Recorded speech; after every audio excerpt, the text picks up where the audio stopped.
Friends, welcome to my channel TV ಕಥೆಗಳು. ಬನ್ನಿ ಮುದ್ದೆ ಸೊಸೆ ಇವತ್ತಿನ ಹಂಚಿಕೆ ಏನಾಗುತ್ತೆ ಅಂತ ನೋಡ್ಕೊಂಬರೋಣ. ನೀವೇನಾದರೂ ನನ್ನ ಚಾನಲ್ನ ಫಸ್ಟ್ ಟೈಮ್ ನೋಡೋದಾದರೆ ಲೈಕ್ ಮಾಡಿ, ಶೇರ್ ಮಾಡಿ ಮತ್ತು ಸಬ್ಸ್ಕ್ರೈಬ್ ಮಾಡಿ. ವಿದ್ಯೆ ಅವರು ಕೂಡ ಕಾಲೇಜಿಗೆ ಅಂತ ಹೋಗ್ತಾ ಇರ್ತಾರೆ. ಆಗ ಭದ್ರೇಗೌಡರು ಬಂದು ಅವರನ್ನು ತಡೀತಾರೆ. ನೀನು ಕಾಲೇಜಿಗೆ ಹೋಗೋ ಹಾಗಿಲ್ಲ, ನೀನು ಗಂಡನ ಮಾತನ್ನು ಕೇಳಬೇಕು, ಮತ್ತು ನನ್ನ ಜೊತೆಯಲ್ಲಿ 6 ತಿಂಗಳು ಬಾಳ್ಬೇಕಂದ್ರೆ ಇದೇ ಮನೆಯಲ್ಲಿ ಇದ್ದು ಇರಬೇಕು, ನೀನು ಯಾವುದೇ ಕಾಲೇಜಿಗೆ ಹೋಗಂಗಿಲ್ಲ, ನಮ್ಮ ಅಟ್ಟಿ ರೂಲ್ಸನ್ನು ನೀನು ಫಾಲೋ ಮಾಡಬೇಕು ಅಂತ ಹೇಳಿ ಈ ಕಡೆ ಭದ್ರೇಗೌಡರು ಹೇಳ್ತಾ ಇರ್ತಾರೆ. ಆಗ ಈ ಕಡೆ ವಿದ್ಯಾ ಅವರು ಕೂಡ ನಾನು ಬಾಳ್ಬೇಕಾಗಿರೋದು ನಿಮ್ಮ ಜೊತೆಯಲ್ಲಿ, ನೀವು ಹಾಕೋ ರೂಲ್ಸ್ ಜೊತೆಯಲ್ಲಿ ಅಲ್ಲ, ಮತ್ತೆ ಲಾಯರ್ ಅವರು ಹೇಳಿದ್ದು ನೀವು ನನ್ನ ಜೊತೆಯಲ್ಲಿ 6 ತಿಂಗಳು ಇರಬೇಕಂತ ಹೇಳಿ, ಈ ರೀತಿಯಾಗಿ ಯಾವುದೇ ರೂಲ್ಸು ಕಾನೂನಲ್ಲಿ ಇಲ್ಲ ಅಂತ ಹೇಳಿ ಹೇಳ್ತಾರೆ. ಆಗ ನಾನು ಹೇಳ್ದಂಗೆ ನೀನು ಕೇಳಬೇಕು ಅಂತ ಹೇಳಿ ಈ ಕಡೆ ಭದ್ರೇಗೌಡರು ಹೇಳ್ತಾ ಇರ್ತಾರೆ.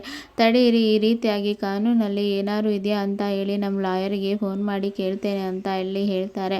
ಆಗ ಲಾಯರ್ ಅವರಿಗೆ ಫೋನ್ ಮಾಡಿ ಅವರು ಕೇಳುವಾಗ ಈ ರೀತಿ ಯಾವುದೇ ರೂಲ್ಸು ಇಲ್ಲ, ಮತ್ತು ನೀನು ಕಾಲೇಜ್ಗಾರು ಹೋಗ್ಬೋದು, ಎಲ್ಲರೂ ಹೋಗ್ಬೋದು, ಮತ್ತು ಅವರು ಯಾವುದೇ ರೀತಿಯಲ್ಲಿ ನಿನಗೆ ಕಾಲೇಜಿಗೆ ಹೋಗದೆ ಮತ್ತು ಹೊರಗಡೆ ಹೋಗದೆ ತೊಂದರೆ ಮಾಡ್ತಿದ್ದಾರೆ ಅಂದರೆ ಪೊಲೀಸ್ ಕಂಪ್ಲೇಂಟ್ ಕೊಟ್ಟು ಅವರನ್ನು ಒಳಗೆ ಹಾಕ್ಸ್ಬೋದು ಅಂತ ಹೇಳಿ ಲಾಯರ್ ಅವರು ಹೇಳ್ತಾ ಇರ್ತಾರೆ. ಹೇಳು ವಿದ್ಯಾ, ನಿನಗೆ ಏನಾದರೂ ತೊಂದರೆ ಕೊಡ್ತಾ ಇದ್ದಾರಾ? ಈಗಲೇ ನಾನು ಅಲ್ಲಿಗೆ ಬರ್ತೇನೆ, ಅವರನ್ನು ಜೈಲಿಗೆ ಹಾಕ್ಸ್ಬೋದು ಅಂತ ಹೇಳಿ ಹೇಳ್ತಾರೆ. ಆಗ ಭದ್ರೇಗೌಡರು ಕೂಡ ಹೆದರ್ಕೊಂಡು ಆ ಕಡೆ ಹೋಗ್ತಾರೆ.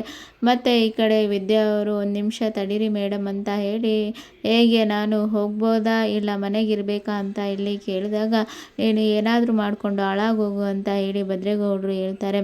ಆಗ ಈ ಕಡೆ ವಿದ್ಯಾ ಅವರು ಕೂಡ ಆ ಅವಶ್ಯಕತೆ ಏನೂ ಇಲ್ಲ ಮೇಡಮ್, ಏನಾದರೂ ಪ್ರಾಬ್ಲಮ್ ಬಂದರೆ ನಾನು ಕಾಲ್ ಮಾಡ್ತೇನೆ ಅಂತ ಹೇಳಿ ಫೋನನ್ನು ಕಟ್ ಮಾಡ್ತಾರೆ. ಆಗ ಈ ಕಡೆ ಭದ್ರೇಗೌಡರು ಕೂಡ ಕೆಲವರಿಗೆ ಮನುಷ್ಯತ್ವ ಅನ್ನೋದು ಇರಬೇಕು, ನಾನು ಆವತ್ತು ಎಂಟ್ರೆನ್ಸ್ ಎಕ್ಸಾಮಲ್ಲಿ ಕರ್ಕೊಂಡೋಗಿ ಪೊಲೀಸರ ಜೊತೆ ಒದೆ ತಿಂದು ಚೆನ್ನಾಗಿ ಬರಿ ಅಂತ ಅವತ್ತು ನಾನು ಹೇಳಿದೆ, ಅದೆಲ್ಲ ನಾನೇ ಮಾಡಿದ್ದು ತಾನೇ, ಅದನ್ನು ನೆನೆಸ್ಕೊಂಡು ಸ್ವಲ್ಪ ಮನುಷ್ಯತ್ವ ಅಂತ ಇದ್ದರೆ ಈ ರೀತಿ ಎಲ್ಲ ಮಾಡ್ತಾ ಇರಲಿಲ್ಲ ಅಂತ ಹೇಳ್ತಾ ಇರ್ತಾರೆ. ಆಗ ವಿದ್ಯಾವರು ಕೂಡ ಮನಸ್ಸಿನಲ್ಲೇ ನೊಂದ್ಕೊಳ್ತಾರೆ. ಮತ್ತು ಹಾಗೆ ವಿದ್ಯಾ ಅವರು ಕೂಡ ಅಲ್ಲಿಂದ ಕಾಲೇಜಿಗೆ ಹೋಗ್ತಾರೆ. ಮತ್ತು ಚಿತ್ರ ಅವರು ಕೂಡ ಅವರ ಅಮ್ಮನ ಹತ್ರ ಬರ್ತಾ ಇರ್ತಾರೆ. ಈಶ್ವರಿ ಅವರು ಕೂಡ ಫೋನಲ್ಲಿ ಮಾತಾಡ್ತಾ ಇರ್ತಾರೆ. ಅಮ್ಮ ಅಮ್ಮ ಅಂತ ಹೇಳಿ ಬರ್ತಾರೆ. ಚಿತ್ರ ಸ್ವಲ್ಪ ತಡಿ ಅಂತ ಹೇಳಿ ಫೋನನ್ನು ಕಟ್ ಮಾಡಿ ಏನು ಹೇಳು ಅಂತ ಹೇಳಿ ಹೇಳ್ತಾರೆ. ಈ ಕಡೆ ದೊಡ್ಡಪ್ಪ ಅವರು ಕಣ್ಮಣಿಗೆ ಗಂಡನ ಹುಡುಕ್ತಾ ಇದ್ದಾರೆ ಅಂತ ಹೇಳಿ ಹೇಳ್ತಾರೆ. ಕಣ್ಮಣಿನ ಮದುವೆ ಮಾಡಿ ಕಳಿಸ್ಬೇಕು ಅಂತ ಹೇಳಿ ದೊಡ್ಡಪ್ಪ ಅವರು ಎಲ್ಲ ಕಡೆ ಸಂಬಂಧ ಹುಡುಕ್ತಾ ಇದ್ದಾರೆ ಅಂತ ಹೇಳಿ ಹೇಳ್ತಾರೆ. ಆಗ ಈ ಕಡೆ ಈಶ್ವರಿ ಅವರು ಕೂಡ ಹಾಗೆ ಅವ್ರದ್ದು ಮಾತ್ರ ನೋಡ್ಕೊಳ್ತಾರೆ.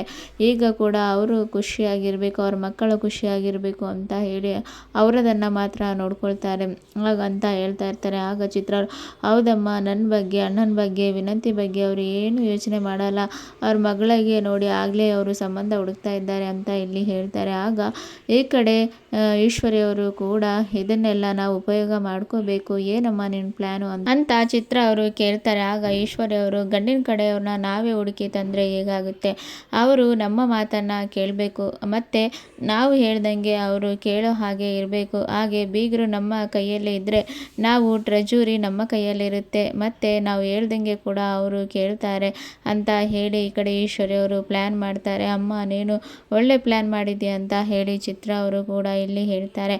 ಮತ್ತು ಈ ಕಡೆ ಭದ್ರೇಗೌಡರು ಕೂಡ ಇಲ್ಲಿ ಬಿರಿಯಾನಿ ಮಾಡಬೇಕಂತ ಹೇಳಿ ಮಟನ್ ಎಲ್ಲವನ್ನು ತಂದಿರ್ತಾರೆ. ಮತ್ತು ಅವರು ನನಗೆ ಅಡುಗೆ ಮಾಡೋಕ್ಕೆ ಬರಲ್ಲ ಅಂತ ಹೇಳ್ತಾ ಇದ್ದೆ ಅಲ್ಲ ವಿದ್ಯೆ, ನಾನು ಹೇಗೆ ಮಾಡ್ತೇನೆ ನೋಡು ಅಂತ ಹೇಳಿ ಎಲ್ಲವನ್ನು ತಯಾರಿ ಮಾಡ್ಕೊಳ್ತಾ ಇರ್ತಾರೆ. ಆದರೆ ಅಜ್ಜಿಯವರು ಚಂಪನ್ನು ಎಳ್ಕೊಂಡು ಬರ್ತಾರೆ. ಅಜ್ಜಿ ಎಲ್ಲಿಗೆ ಅಂತ ಇಲ್ಲಿ ಬಾ, ಇಲ್ಲಿ ನನ್ನ ಮೊಮ್ಮಗ ನಾನೇನೋ ಮಾಡಿಬಿಡ್ತೀನಿ ಅಂತ ಹೇಳಿ ಅಂದ್ಕೊಂಡು ಬರ್ತಾ ಇದ್ದ, ಅವನೇನು ಮಾಡ್ತಾನೆ ನೋಡೋಣ ಬಾ ಅಂತ ಹೇಳಿ ಬರ್ತಾರೆ. ಹಾಗೆ ಈ ಕಡೆ ಭದ್ರೇಗೌಡರು ಕೂಡ ಬಿರಿಯಾನಿಗೆ ಯೂಟ್ಯೂಬಲ್ಲಿ ನೋಡಿಕೊಂಡು ಎಲ್ಲವನ್ನು ಮಾಡ್ಕೊಳ್ತಾ ಇರ್ತಾರೆ. ಮತ್ತು ಅಜ್ಜಿಯವರು ಕೂಡ ಮಾಡು ಮೊಮ್ಮಗನೇ, ನೀನು ಏನು ಮಾಡ್ತೀಯ ನಾವು ನೋಡ್ತೇವೆ ಅಂತ ಹೇಳಿ ಇವರು ಕೂಡ ಅಲ್ಲಿಂದ ನೋಡ್ತಾ ಇರ್ತಾರೆ. ಹಾಗೆ ಈ ಕಡೆ ಭದ್ರೇಗೌಡರು ಕೂಡ ಯೂಟ್ಯೂಬಲ್ಲಿ ನೋಡಿಕೊಂಡು ಬಿರಿಯಾನಿಯನ್ನು ಕೂಡ ಚೆನ್ನಾಗಿ ಮಾಡಿರ್ತಾರೆ.